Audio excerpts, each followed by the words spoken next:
United States Army presents The Big Picture, an official report produced for the armed forces and the American people.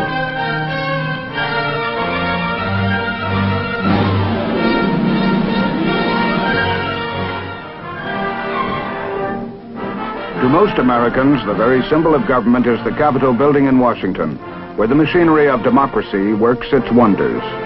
Almost in its shadow is another building which symbolizes just as strongly one of the indispensable freedoms in our democracy, the National Press Building. It is no accident of history that the American people are the best informed in the world. From the very beginning of the American experiment, it has been recognized that only with a free and unshackled press can democracy survive.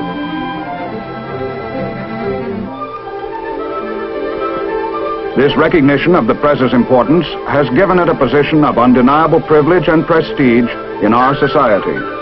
But it has also placed upon it the grave obligation to keep the people truly informed. Nowhere is this obligation more certainly recognized. Nowhere is the responsibility more keenly felt than in the National Press Building. Its distinguished tenants have behind them a breadth of knowledge of our national life exceeded by no other group, a knowledge of the intricacies of the American scene in all its locations. For these men comprise the Washington bureaus of leading newspapers and news services throughout the country.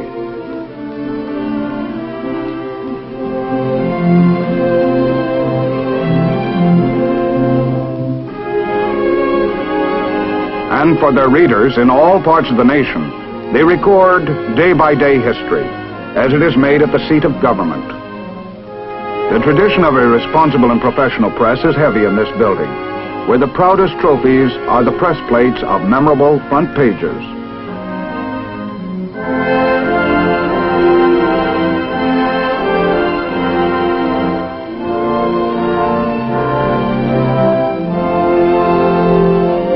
The men of the Washington Press Corps are among the finest their profession can produce. Most of them in their careers have chronicled the political contests, the social upheavals, and the wars which have formed the story of our time. One of the most respected members of the Washington Press Club is its president, Mr. William Lawrence of the New York Times Washington Bureau. He is here shown introducing General Maxwell D. Taylor to the National Press Club on the occasion of General Taylor's retirement as Chief of Staff of the United States Army.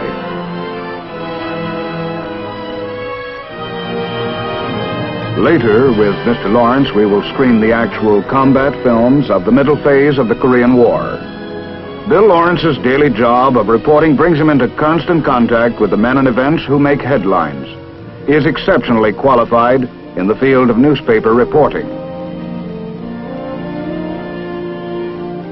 In his 18 years with the New York Times, Bill Lawrence has covered some very significant stories. During World War II, he was for a while chief of the Times Bureau in Moscow, and then he reported on the war from Okinawa. He flew with B-29s over Tokyo and other Japanese cities. And after World War II, he covered the Civil War in Greece. And then, with many other illustrious reporters, he saw and reported the war in Korea. Today, we're fortunate to have Bill Lawrence with us to look into a particular phase of that war. Good to see you, Bill. Nice to see you, Stu. You know, I was very fortunate recently on a big picture to have one of your colleagues, Jim Lucas of Script Howard.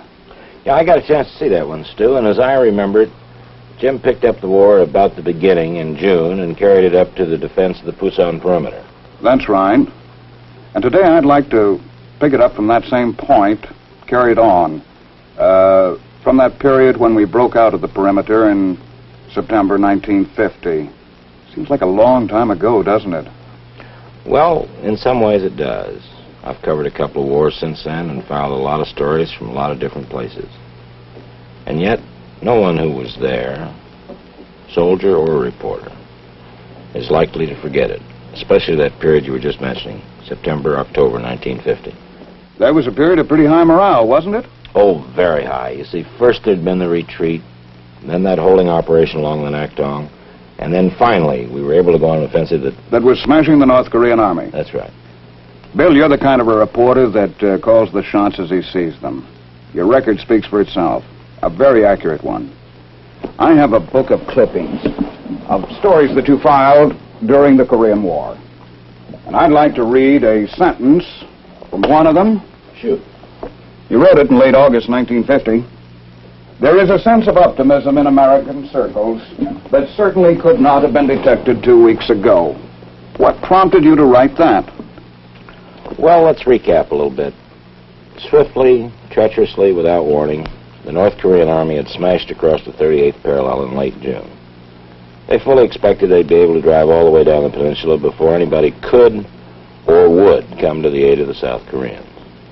But fortunately, the United Nations were able to act swiftly.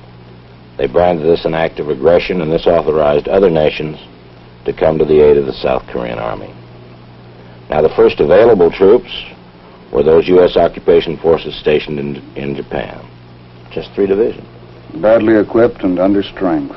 And the North Koreans were strong and well-equipped. They'd prepared for this invasion for a long time.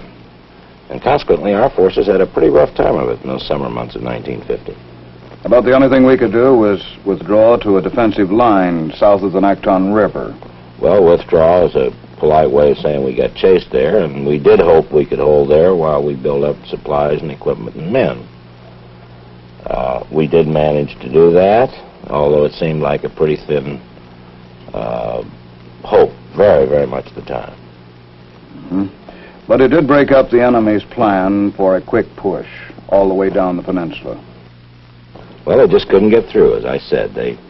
Every time he tried, the enemy weakened himself a bit more, and at the same time, from America and from other nations, troops were pouring into Pusan, more and more equipment, and we were rebuilding the South Korean army, which had taken such a terrible beating in those early days of the war. And so, with the knowledge that we were going to make this play at Incheon, it was possible late in August to report truthfully that a new sense of confidence was taking hold. Looked as if things were really going to happen. It did indeed, and things did happen. More swiftly and on a grander scale than anybody could have dreamed the day I wrote that story. On September 15th, 1950, the UN forces take the offensive. An assault fleet appears off Walney Island at Incheon Harbor, 150 miles behind enemy lines. It's a daring end-run maneuver which takes the sleeping enemy completely by surprise.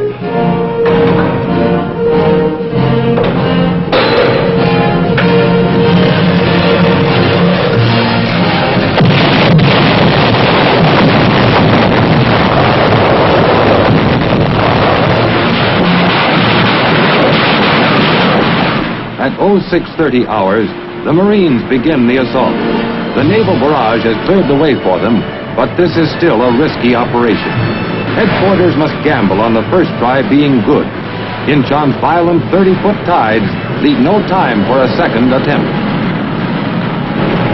We had orders to neutralize resistance and do it fast. Dig them out and cover up the holes.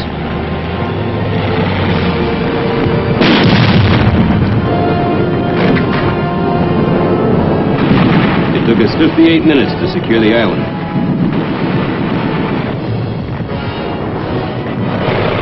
With the next tide, more Marines move into the streets of Incheon itself. They meet little resistance, and within hours the city is secure. The big gamble has paid off. With the surrender of Incheon's modern harbor, the back door to Seoul is opened wide. Simultaneously in the south, the reinforced 8th Army breaks out of its Pusan stronghold, splitting the encircling Red forces as it thrusts across the Nakhtong River to begin its drive northward. At Incheon, the 7th Infantry Division swarms ashore to strengthen the UN foothold in the north. Thousands of enemy troops are being trapped in the southwest as the Pusan spearhead races north to join up with Incheon forces.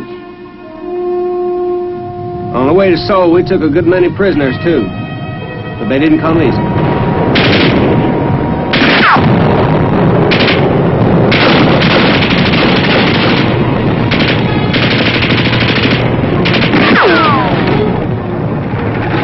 United Nations strength is growing in the north.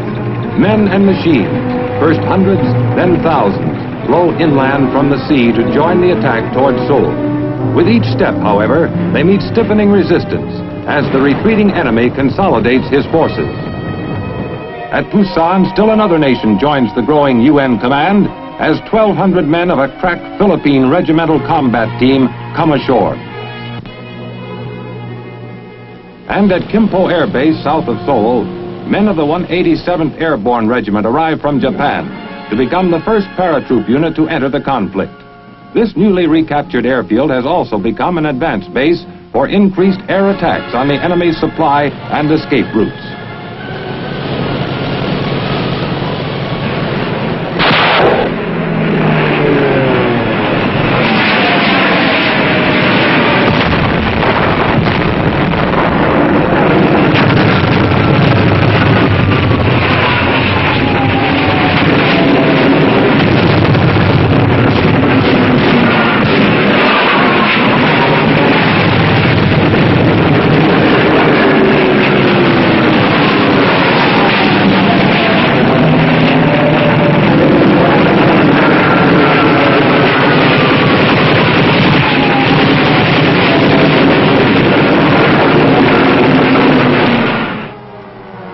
As the spearhead from Busan gathers momentum, columns of transport barrel northward against a disheartened enemy.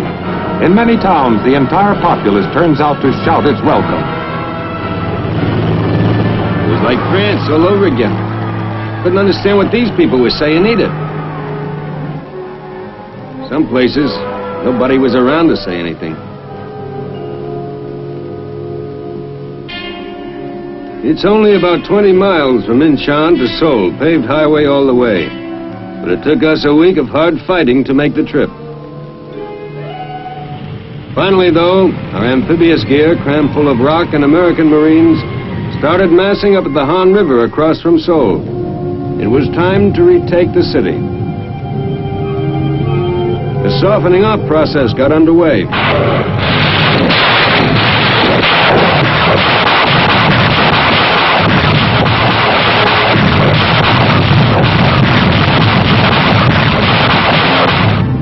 River crossing means a full-scale amphibious operation, since the Han, here near its mouth, is well over a mile across. The Reds who had thrown back an earlier night attack were gone, pulled out to dig in among the streets of Seoul itself. The battle for Seoul was rough. 10,000 communist troops garrisoned every building and street junction with orders to fight to the death. A great many did.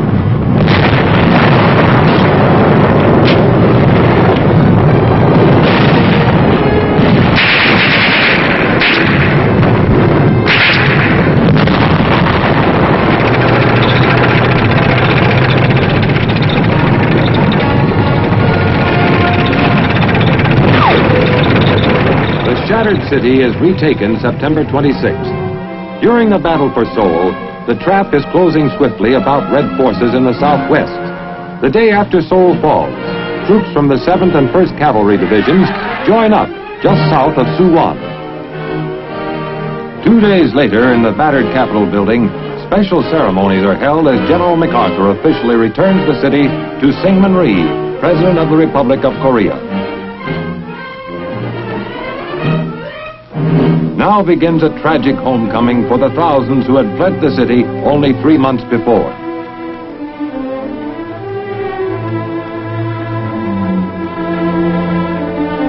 You'd look at these people, scratching through the ashes of what used to be their homes, wonder where they got the guts to go on. Still, I guess we'd do the same back home if it came to that.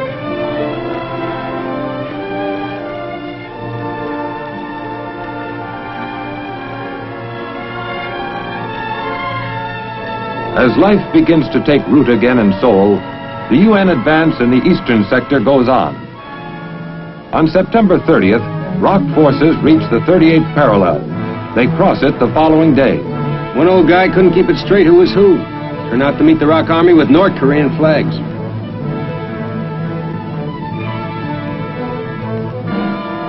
The end of September finds the war back where it started, but the cost has been great.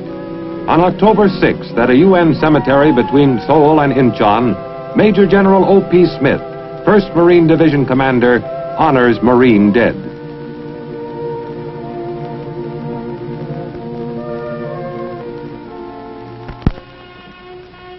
Representing the Army is Major General David Barr, 7th Division Commander.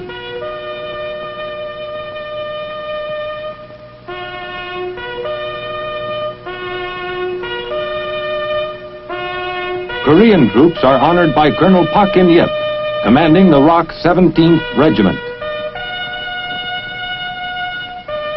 The silent thanks and admiration of each commander for what his men have given is echoed by the people who owe their freedom to that willing sacrifice. Elsewhere, the conflict goes on without let-up. B-29 Squadron based in Japan and on Okinawa continue their daily blasting of red industrial and transport centers in the north.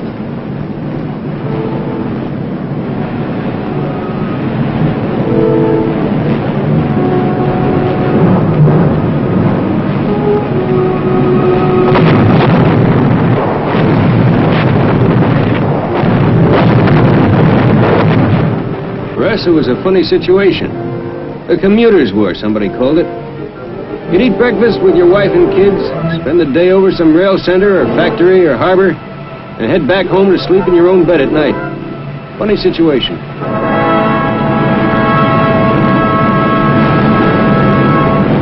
In the south, refugees are becoming a major problem, with thousands of red soldiers and guerrillas in civilian clothes trying to escape to the north. Each refugee must be individually, time-consumingly screened. To the north, events are moving so rapidly that reinforcing units are hard-pressed to keep pace with the UN advance.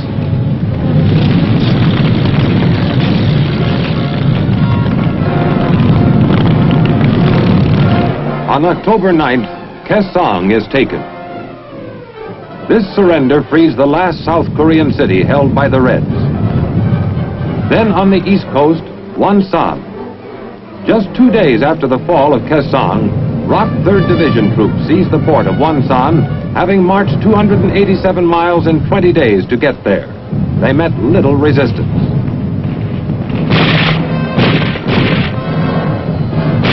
Next, the Red capital itself. On October 17th, men of the 1st Cavalry Division worked their way into the outskirts of Pyongyang.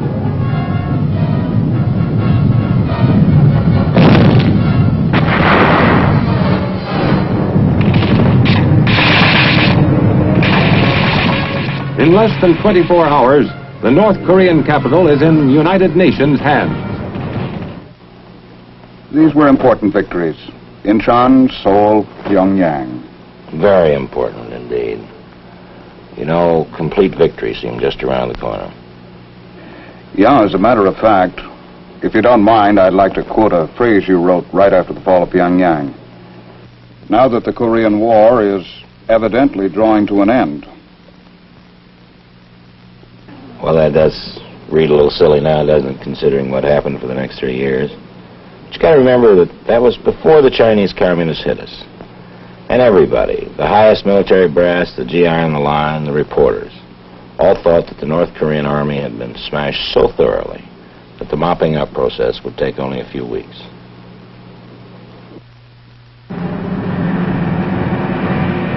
Psychological warfare plays an important role at this stage of the fighting. Using high-powered speakers, Psy-War planes fly ahead of advancing UN troops, booming their message in Korean to the retreating enemy. Safe conduct passes prove highly effective. More than once, whole enemy companies lay down their weapons and wait for our troops to arrive.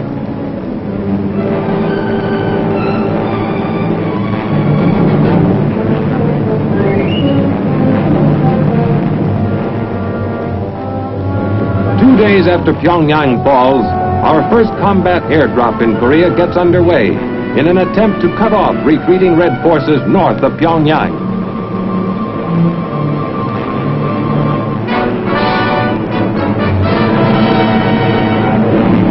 As at Incheon, the Supreme Commander personally supervises the operation. nearly 2,000 troops making the jump. In a second wave, the heavy equipment arrives, Air Express. Local transportation is pressed into service.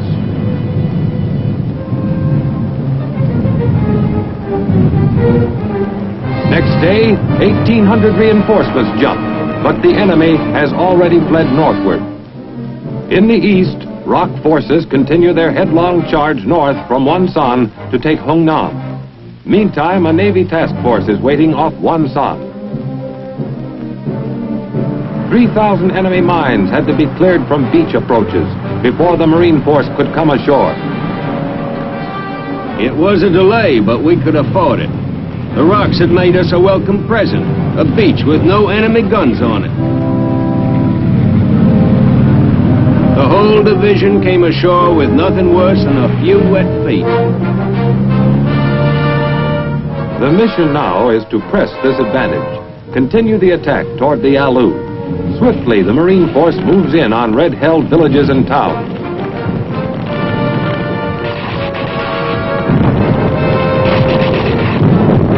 And just as swiftly, out the other side. Spirits are high. 3 days later, and more than 100 miles closer to the Yalu, the 7th Division makes its landing at Iwan. Ships of every description swarm into shallow water to disgorge 7,000 men and their machines. Their only opposition, the deep, loose sand of Iwan's beaches.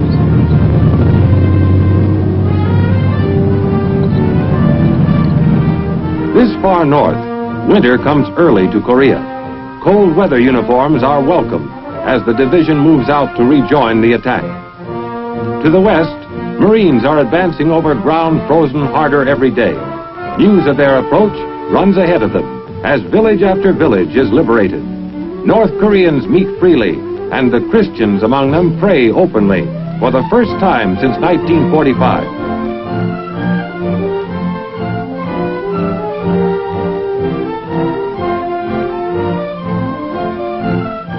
The shattered communist forces are pulling back into the last corner of this peninsula they had set out to conquer. UN troops follow as fast as the tortuous terrain and increasing cold will allow. In the eastern sector, it is difficult even to keep contact with the retreating enemy. In the central sector, however, prisoners taken during a strong Red counterattack give warning of potential danger.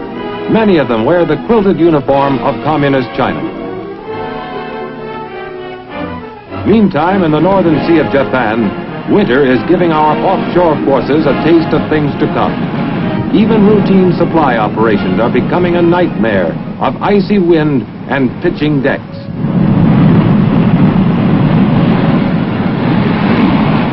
We kept our aircraft warmed and ready to take off the minute the weather lifted. But meantime, the Reds would have a lot less trouble moving troops and supplies on Korean roads. We didn't like that thought much.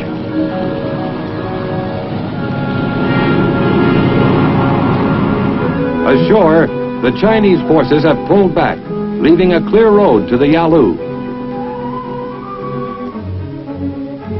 The village of Haisanjin huddles against the banks of the Yalu across from Manchuria. Here, men of the 7th Division set up their outposts. It seems a sorry spot to spend Thanksgiving Eve. But from bases in the south, cargo planes are already taking off, setting courses northward across the frozen miles. They carry crates rigged for airdrop and labeled Perishable Rush.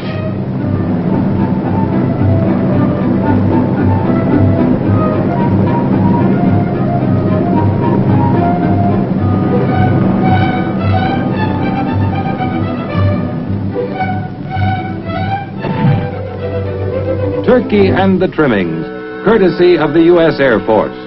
All over Korea, mess kits overflow with steaming potatoes, giblet gravy, cranberry sauce, the works. Along the Yalu, everything is quiet. Every man, no matter what his duty for the day, shares in the traditional feast of gratitude.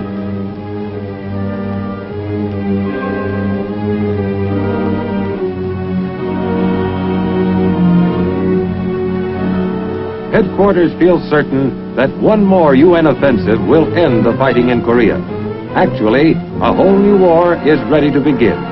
Across the Yalu, the decision has been made.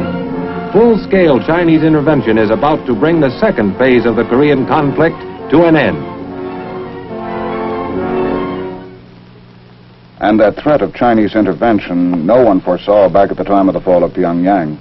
Well, the point is that it had been pretty well discounted by then.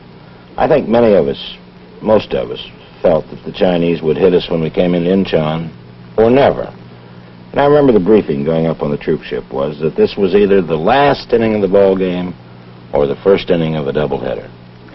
Bill, I'd like to read from one other story you filed in Korea. Wars are so big and so violent and move so quickly that the individuals on the team often become necessarily anonymous, almost faceless. Mm-hmm. Well, then you went on in this story and in others to give dozens of those faceless men a voice, to describe their jobs and their attitudes, to report what they were thinking and even what they were hoping. Well, that's right. That, I think, is an important job of war reporting, to chronicle the attitude of the individual. It may even be more important than writing about the amount of ground that was won or lost on a given day. Wars have become so big that the headlines usually can reflect only what the team as a whole did. But behind every success, every defeat, there are dozens, hundreds, perhaps thousands of men whose individual attitudes have everything in the world to do with shaping that particular success or that particular defeat. Now, these victories we've been talking about today were terribly important in their day. And they were achieved simply because a lot of individuals did their jobs bravely and conscientiously. It's always been that way. Do you think that could be true today? Of course. No reason why it shouldn't be as true today as it was in Korea or in World War II or the American Revolution, for that matter. Although I must admit that's one war I didn't cover. Our weapons have changed, but I've yet to hear of a weapon that fires itself. And so the individual soldier or sailor or airman remains the single indispensable factor of war. Bill Lawrence, thanks very much for being with us today. Now, this is Sergeant Stuart Queen, your host for The Big Picture, inviting you to watch for our next episode in The Big Picture, which will deal with the last chapter of the Korean War. And we'll have as our guest the noted military critic and author, Brigadier General S.L.A. Marshall.